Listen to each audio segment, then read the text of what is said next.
講個秘密俾大家聽，其實詠春並唔係純粹嘅中國傳統功夫，而係一種糅合咗中西文化所產生出嚟嘅功夫。你亦有冇諗過，其實我哋唔係自己想象之中咁聰明、咁理性嘅啫。喺某啲情況之下，我哋一定係會用情感去驅使自己嘅行動嘅。你可能覺得邊有可能啊？我咁聰明、咁醒目，用情感行先咁白痴嘅咩？一定係理性先嘅。咁我跟住所講嘅嘢呢，應該會令你呢個諗法有少少動搖嘅。接下來嘅影片，我 Jackie 同埋盧師傅呢，將會帶俾大家一個40分鐘嘅研討同埋實驗測試，俾大家了解一下街頭詠春系統嘅定位同埋研究方向究竟係啲乜嘢。呢段影片就分開咗4個章節。第一，探討人性嘅核心問題；第二，研究詠春點樣喺地戰上面使用，同埋面對抱摔嘅時候有啲乜嘢應對措施；第三，面對持刀襲擊嘅時候，我哋必須要有嘅心態；第四，敵人要同你玉石俱焚啦，你有啲乜嘢應急措施你係可以做嘅呢？咁為咗方便大家觀看，我幫大家分好晒章節㗎啦。我哋廢話唔多講，立即開始。即係我覺得最尾自衛術都係要涉及到人性呢樣嘢㗎。當然啦，即係有陣時講到話喂，你咁樣係咪想做英雄啊？但其實唔係話我想請英雄啊。有陣時係我嘅人性個本性去驅動佢，良知係啦，驅動我去做呢樣嘢。其實人嘅善嘅一面咯。係，即係我唔係話要道德綁架，話你咁樣做就唔啱。但係有陣時我哋真係會去咁做啦。譬如即係當我個親人受到傷害，見到人哋俾人攞刀斬嘅，即係以我嚟講啦，我係咪可以選擇逃走？即係有一啲人就話你去救人嘅，你要覺得自己安全嘅，你先可以去救。但係有陣時即係我理性同埋我情感上，可能我會選擇咗去。嗰個係你至親咧，你唔通睇住佢俾人咩咩？街頭嘅情況係突發嘅，有冇得我慢慢諗我自己安全先再去顧我屋企人咧？可能我諗嘅時候已經錯過咗個黃金機會去救佢㗎咯喎。細路仔突然間跌咗落井，即係古代，你有冇考慮過有冇利益咧？自己有冇損傷咧？你都係盡量去搶救佢噶啦，呢個直覺係咪先啦？即係人即係唔係單單係用理智去到驅使佢行。理智或者係一個利害關係啊嘛。人係有情感噶嘛，如果人係冇情感，係咪啊？咁你係咪算係一個人咧？同埋情況危急嘅時候，你會可能係偏向用你嘅情感去到驅使你嘅行動喎，已經用唔到理性咯。其實可以講話除非嗰樣嘢係一個譬如點講咧，係一個戰爭，即係上升級，唔係一個個人嘅層面。咁當然啦，佢嗰個有軍隊嘅或者各類嘢嘅話，咁你嘅親人走俾吉校啊，可能俾人槍殺，你唔通埋去送命？嗰係另外一層面，係咪先啦？咁如果你一般情況個人嘅話，突然間咁你早前香港都發生一樣嘢啦，一個精神有問題嘅人打個刀隨街將兩個後生仔後生女無啦啦捅醒嘅無仇無怨嘅話，係比較特殊情況咯。其實你都可以講法，如果嗰兩個女仔本身涉獵到一個自衛術，或者第一個被刺嗰個突然間係冇咁嘅，但係第二嗰個咧，如果你稍為學過啊，有拼死之心咧，佢都嘗試去救啊，連心連嗰陣時都冇埋，但係佢雖然賠咗個性命喎，佢都唔走喎。即係理性上就走㗎啦。有好多人亦都講過，喂，你可能練武，你宣揚呢樣嘢會令啲人覺得自己係英雄，就會想去救人喎。但係睇翻嗰段片，嗰個女仔其實係冇學過任何嘢喎，但係點解佢都係會做一啲所謂英雄嘅行為咧？其實真正一個教武術、教功夫嘅老師，佢唔會鼓吹你做一個英雄主義，而係基本上嘅本質。頭先我講過，係保護自己或者保護你嘅至親。呢個係最基本。遇到危難嘅時候，咁你強身健體，當然佢有一個作用，但係呢個係一個附帶嘅作用嘅功能。如果淨係強身健體，唔該你走去跑下步啦，游下水啦。你點解係武術咧？係嘛？武術嘅功能用武武力嘅力量。咁武力嘅力量唔係叫你鼓出去嚇人學咩嘛，其實基本上係教你去揮啊。有咩情況之下揮咧？啊，呢個係一個武德嘅問題咯。即係咧危急情況真係用唔到理性啊！好老實講。其實你成日講置身事外嘅人先可以講理性。其實我覺得當個火嚟到身邊嘅時候，你係咪其實真係咁多理性咧？我覺得係冇。其實好多時基本係咯，冇資格批評，因為我哋係置身事外，因為我哋會睇翻 CCTV， 佢應該點做，應該點做啊嘛。梗係實簡單嘅講啊嘛。係啊。但佢有冇真係實際經歷過咧？即係我講少少啦，我都有經歷過少少啦。之前可能俾有個人攞嗰支螺絲批筒啦。係啊。我冇得諗啊嗰下。我唔出手，我諗我要保護邊個，要安全嘅。我唔出手嘅就吉落嚟嘅。但係嗰下我就要出手咯。我自己用咗情感行先嘅，好老實講，因為緊急啊嘛呢個情況。即係我覺得學唔學武同你係咪英雄主義其實冇乜關係嘅。基本上唔關事嘅，其實係咪要學咗武先會走去危難嘅時候救人咧？唔係嘅喎，好簡單。譬如你至親俾人襲擊嘅話，如果你喺身邊嘅話，你會唔會考慮到喂持刀喎、利器喎，我係咩情況喎？係嘛？我理智安全為上喎。如果你咁，佢點都會盡力就去拯救佢。就算我哋手無寸鐵嘅話，如果你講話一定係話佢有武器嘅，你自己有武器嘅，要理智自己安全，避開佢，走咗唔理，只有一個説話，你係冷血嘅。即係作為一個人啦，好難見到我有個仔，即係我個仔俾人哋把刀已經捅緊落嚟啦。係啊，我會點做？我冇學武啊，我都一手拿住佢把刀啦，我理得隻手係咪剪爆嘅？係啊，唔理㗎啦嘛嗰陣時。特別對方有利器嘅時候，呢樣嘢問題係嗰個受害者係乜水？當你自身嘅時候，你可唔可以咁啊？當然啦，你喺街上喺度亂斬人你自己手無寸鐵嘅話，你可能都有機會話即係可以即係漠視你個感情係嘛？但係如果你一個至親或一個生死之交好友或者各類嘢嘅話，你係咪可以即係可以淡然處之咧？做乜要鋪柔道隻咧？喂，玩詠春嘅喎，詠春套路冇地戰嘅喎，點解要玩地戰？你喺街頭實戰，你唔係走去參加啲某一種形式嘅比賽，譬如你玩kickboxing 唔可以打地面啊！裁判會暫停，分開你哋再嚟過。但係而家講街頭，如果佢對方係練過 MMA 嘅，練過地上打法嘅，你唔可以選擇啊嘛。咁遇到嘅時候，你點咧？同埋另一樣嘢，佢又唔清楚嘅。喺街頭唔係喺擂台，燈光火嘛，射燈照住你，哇！嗰個台平嘅，但係你一去到街頭，唔覺意可能地面係啦，就不停咧，或者有啲雜物咧，或者可能有啲沙咧，或者光線好黑暗咧個環境之下，咁你點咧？如果真係落咗地嘅時候，你係咪坐以待斃咧？同埋其實佢又有啲誤會嘅。其實喺詠春嚟講，一個創派嘅時候喺清朝，佢主要應付都係國內嘅功夫中國裏邊。喺清朝有啲洋人，但係基本上佢都係多數開頭呢啲傳教士啲文人或者嗰啲學者多數係嗰啲傳教士嘅。地上打法基本上嗰陣時佢自己西方嘅時候都唔盛行，係冇嘅。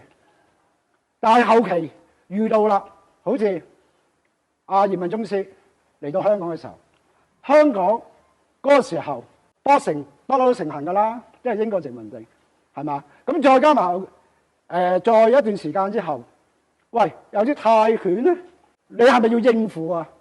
係嘛？咁而家呢個年代 MMA 已經咁盛行啦，地上打法，你係咪要應付佢啊？基本上你詠春其實武術個本質上都係實戰啊嘛。唔係去表演套路，唔係去上擂台，本質上基本上係保護自己啊嘛。咁你嘅時候，如果佢對方係玩呢樣嘢，你冇得選擇嘅喎，你冇可以選話，喂，你咁高大，我咁細粒唔得，係嘛？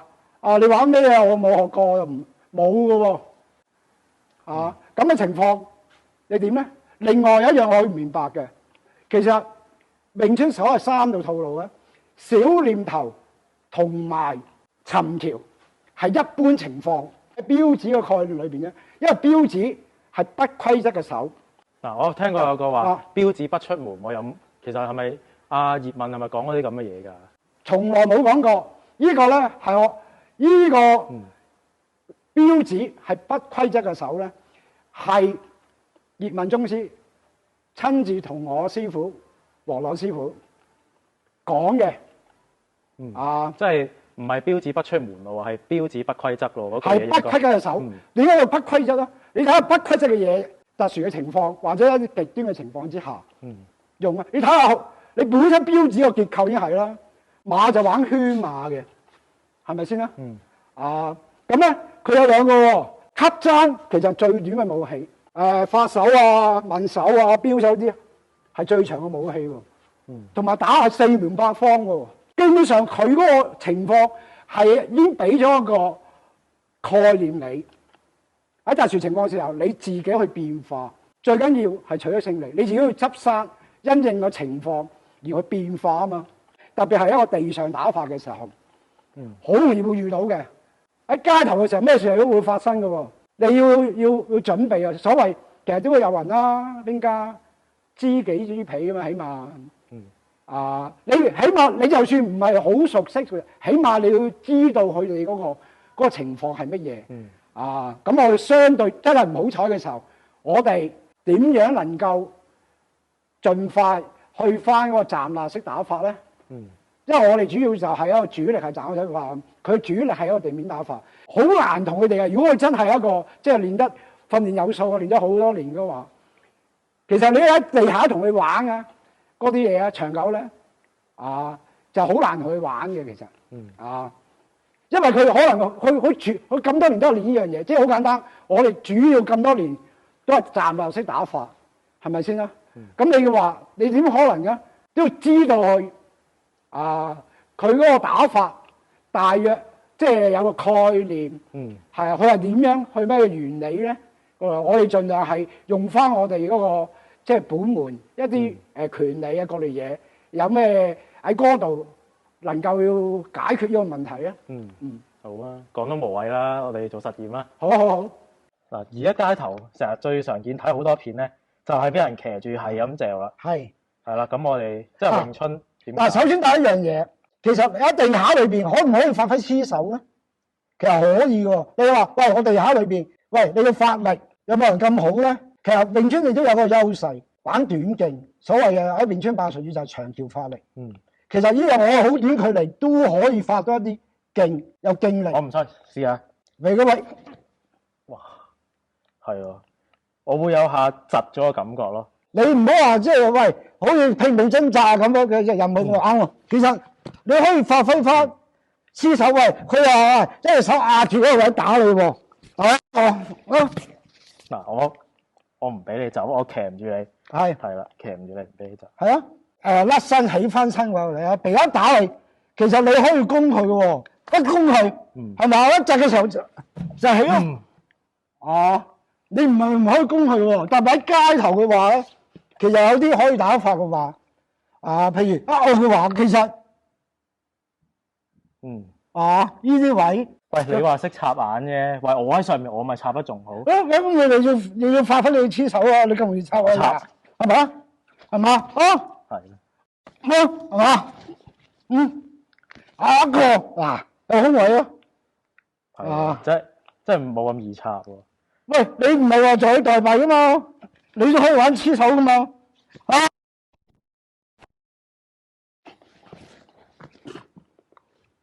嗱，當我有黐手啦，咁係咪喺地面繼續同你玩黐手咧？定梗係唔好啊！其實你呢個因為點解？佢始終其實佢哋即係玩嗰啲咧鎖法，其實都係一個等於我哋嘅黐手打咁。係啊係啊，咁攞到個位嘅，就係咯。嗯，即係你唔好停留，盡量停喺呢個即係一個地面，盡量要起翻身。喺過渡緊嘅時候，佢想用一個招數，佢轉變，佢一定有企圖嘅。你啊即時要反應咯。不過咁講啦，可能我都係仲係學緊嘅階段，可能我做個十字固，我做得唔係咁好。係啦，咁我都係要繼續去同人哋學習咯。我呢樣當然呢樣嘢，其實我哋而家即係我哋都係要盡量去練習咯。我哋盡量要適應。但係而家我哋係講街頭詠春，咩事發生？我哋任何情況，我而家其實我哋都係喺度不斷喺度鑽研緊。我想做個實驗啊，係你唔配打擊，你試下就咁純粹借我力。佢話難啲㗎。試下啦。好，一打，我淨係借力嘅話咧，其實你明唔明啊？如果佢嗰個位一打佢本身你一隻嘅話，其實識唔識嘅時候，嗱，不如你試下連續做個動作啊！我又唔係好信，我試下你一打完，跟住我即刻試下調整翻。好啊，你可以試下啦。一打跟住一個問題，你一窒痛一痛嘅話，你其實已經係鬆咗。咁我咪可以起翻身咯。譬如當你而家即係跌咗落地啦。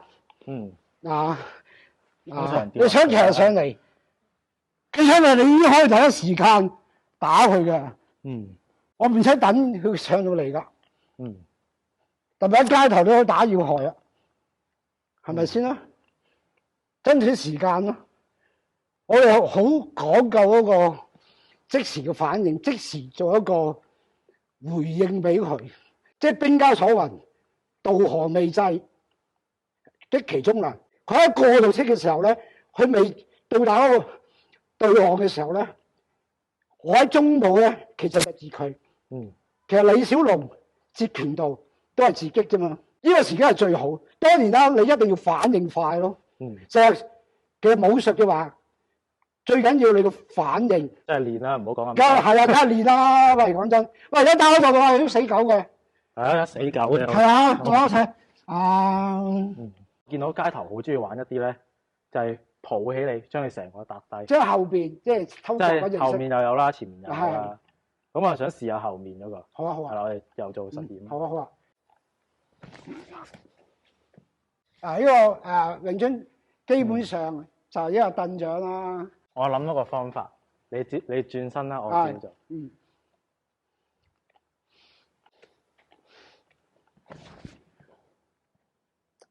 嗱，你而家唔得咯，用唔到呢下。係啊。喂，啲人成日講敵人唔配合你喎，我而家唔配合你喎。你做唔到咯，點搞咧？你又？所有嘢都要臨場變化咯。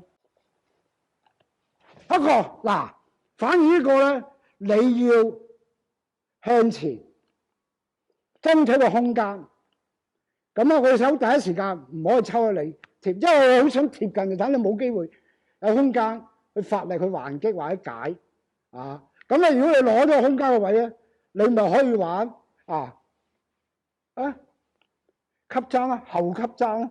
因為其實呢個我都覺得好危險啊！即係譬如你擰轉啦，一個下掟你咯。哇！成個將你成個頭飛落個石屎地，死喎！係啊，人哋特別係如果佢真係訓練有素嗰啲咧，一埋到嚟一到位就升咯，係啊。所以其實呢樣嘢，你平時一定有個意識。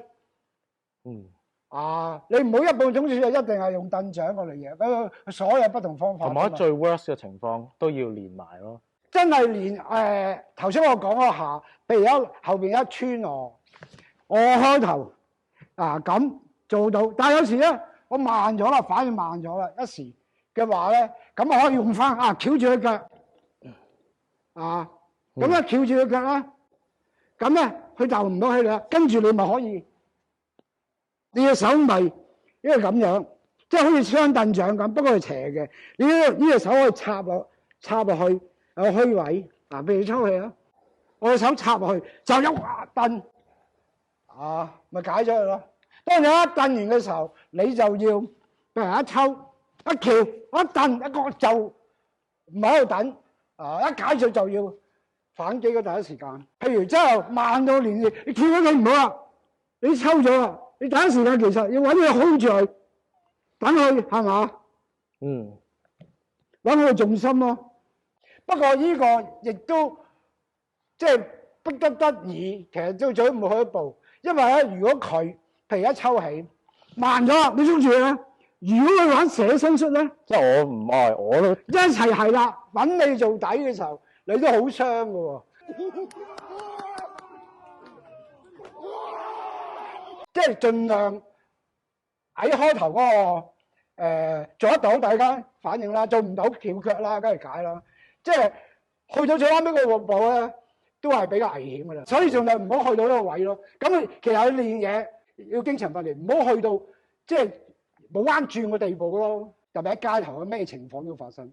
係咯，即係咩技術你都要。係啊，即係因為點解咧？好簡單，你係上擂台，咁佢預先講佢聽，同埋有磅數。喂，大家又有權證啊，有規則，個個地方場所啊，好適合嚟嘅一個擂台。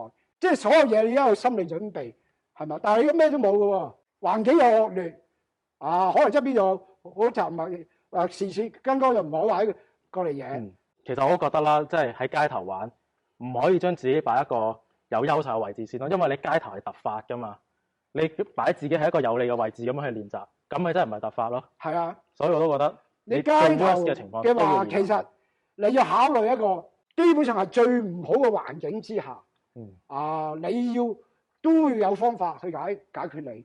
好多人係偷襲你啊，總之唔會話即係好似光明正大，大家即係好似比武形式。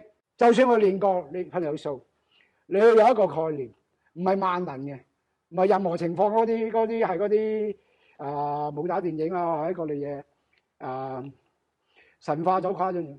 練武術嘅話係減輕嗰個程度主要。譬如呢個死嘅，我做咗重傷，我重傷我輕傷，我本來輕傷嘅，我完全冇事。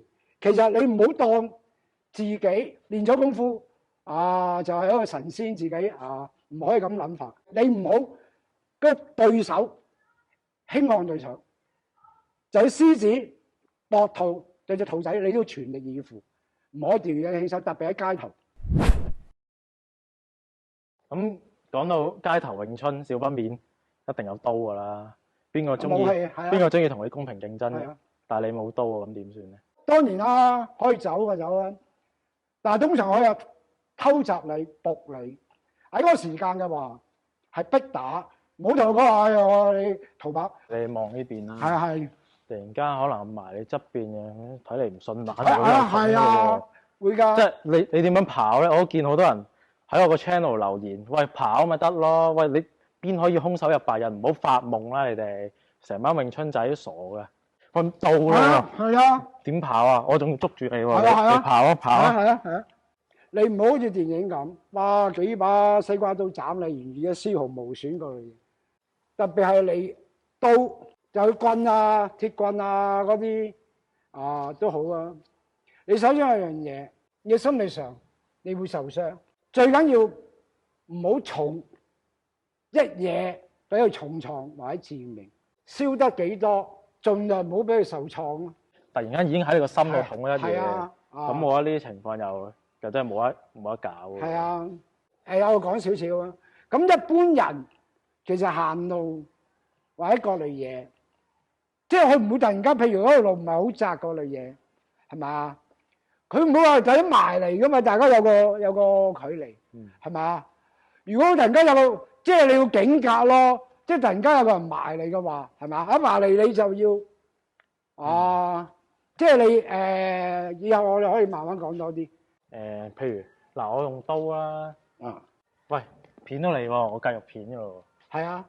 咁通常話一片你，跟住你要訓練嗰個自己嘅戰意，去到嗰個位咧，你受傷，一受傷嘅話，你退就俾時間我再可以攻擊。其實咧，你要忍住嗰樣嘢，當佢已經發生咗嘅話，係咪？但係個個就你要忍住痛咯。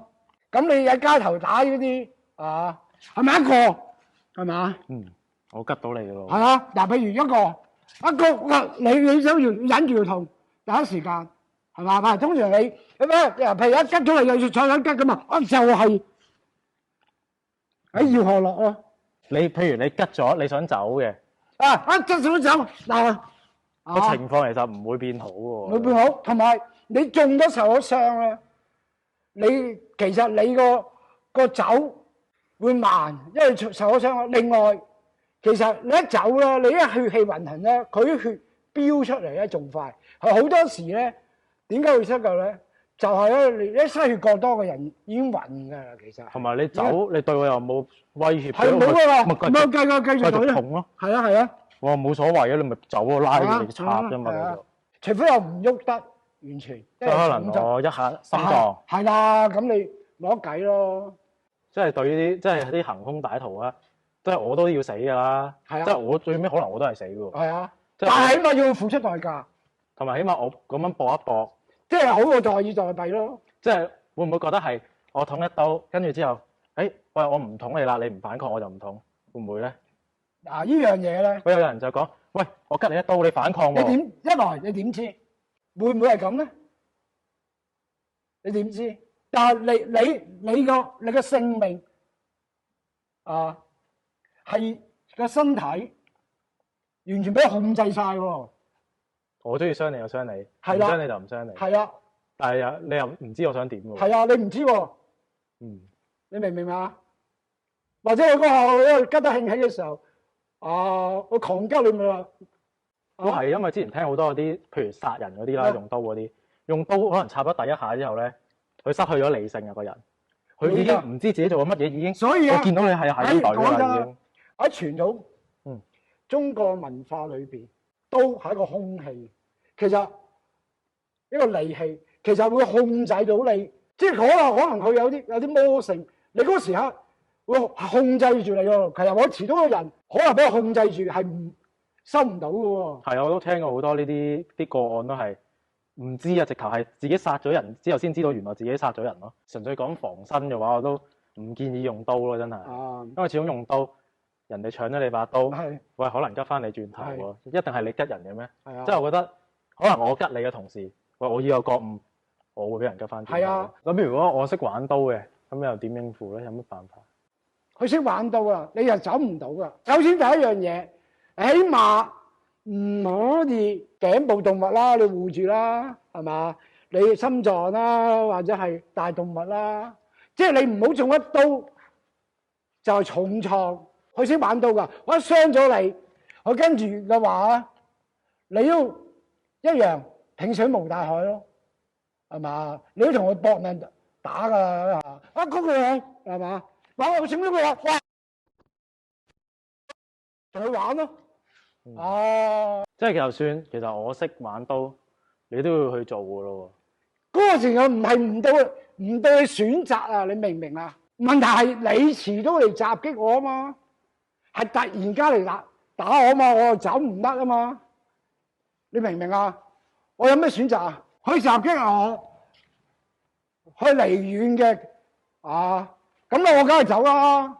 但係如果佢嗰個有心係毒你嘅話，佢把刀都會伸喺後邊咯，佢藏住把刀。如果佢埋到嚟一懟你燒，佢係識玩刀嘅，咁點咧？但係始終你要打落去咯，即係懟嗰個刀，梗係搏命噶啦。佢識玩刀嘅話，係嘛？係嘛？你都要打落去噶。即係唔好放棄咯，我覺得始終係問題，唔可以放棄咯。即係又係翻去轉頭啦。你唔放，即係你放棄俾佢，佢係咪會放過你？係啊，你唔知喎呢樣嘢，你嘅性命、你嘅身體完全俾佢操控晒喎，同佢拼命啊，奮鬥啊！即係搏一搏咯，即係你始終都要搏，有拼死之心。係嘛？因為你而家上嚟同我，喂，攞條命。因為我見好多訓練可能就係咁樣咯。哦，真係擺多片一片，我就停咗咯喎。係啊。但係現實中唔係咁，我片我係啊，繼續落嘅喎。現實中片到你都要繼續有個戰意去做咯。因為現實你片咗呢一個係一個事實，你改變唔到噶嘛。你中咗啦嘛。係啊。你仲走諗住？走唔到喎。係咯，所以我但係你埋嚟，突然間片咗嚟嘅話，其實正式講，你而家要還擊㗎啦。咁還擊佢識玩嘅，係嘛？一個係嘛？咁你都會打落去㗎。即係佢識又另一回事，唔好理佢咯。你唔好理佢識唔識，去到啲咁嘅極端環境嘅時候，你冇得諗。武術基本上係用嚟保護自己。就係咧喺網上見到有段片，就有啲人係可以唔愛命，跟住之後就咁衝埋嚟，就算你有武器咧，佢都係唔愛命衝埋嚟打你喎。咁應該點做好咧？佢唔愛命嘅話，佢通常係要點樣做咧？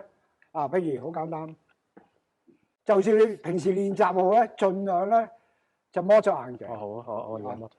點解咧？因為有時咧，你唔係話打到啊，有時因為力度太大咧，可能自己飛咗出嚟啊，各類嘢啊，你有散光或者各類嘢，突然間係去到好陰暗嘅地方咧，咁你其實你視覺係會受影響嘅，即係喺度適應嘅，當佢一把刀，譬如佢真係斬我嚟㗎，佢埋嚟，佢我唔攞隻手，但係我要攞你條命。嗱，咁我又想測試下啦。我可唔可以用其他方法阻止你？你試下。因為點解咧？其實佢哋攞個時間差，就係話咧，佢其實一般嚟講咧，譬如你攻擊我咧，你會燒啊，或者佢哋譬如你冇去嘅話，佢攻擊嘅時候要走環各類嘢。佢而家個打法咧就係話，或者唔愛隻手，即係我受損，但係佢嘅死士打法咧就係重傷你或者係攞你條命。我係見到好多好即係出面啦，可能唔識玩拳或者學過武術嘅人咧，佢哋都好少話將個武器擺喺前面嘅，佢哋反而係好多時用個呢隻手去擋，跟住之後咧，係啦，就係啊。我諗緊有乜方法可以解決，我哋就試下做啲實驗咯。係。我試下睇得唔得先。嗱，我唔講你知。哇！佢擺明佢傷少啊！你明唔明啊？佢攞個時間差，佢唔係話佢燒，跟住再埋嚟，或者佢閃開再埋嚟。佢而家問題就係我而家唔愛，攞個時間差。總之一隊咯。嗱，我試下可唔可以破壞你隻腳，睇得唔得？係嘛？破壞呢種都唔。總之嗱，我試下可唔可以？我即刻退啊！我一打完即刻退。你真係嗱，講真，佢問題係我即刻一退。係喎。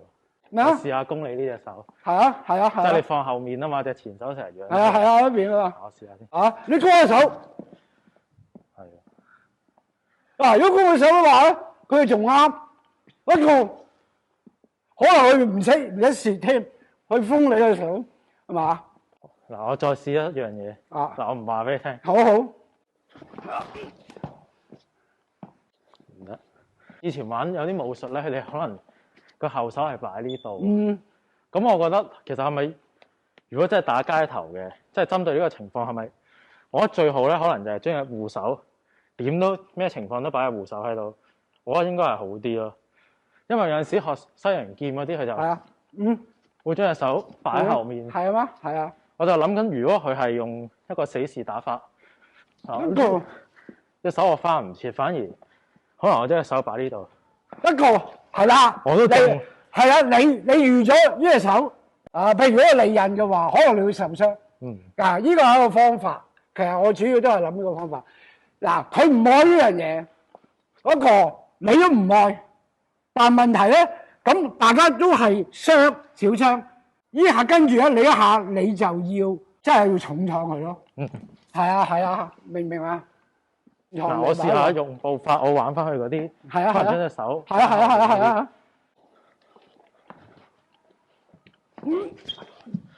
都慢咗，我覺得，都唔係咁好。即係有陣時係差晒喺呢度嘅。一個反應都係冇咁快。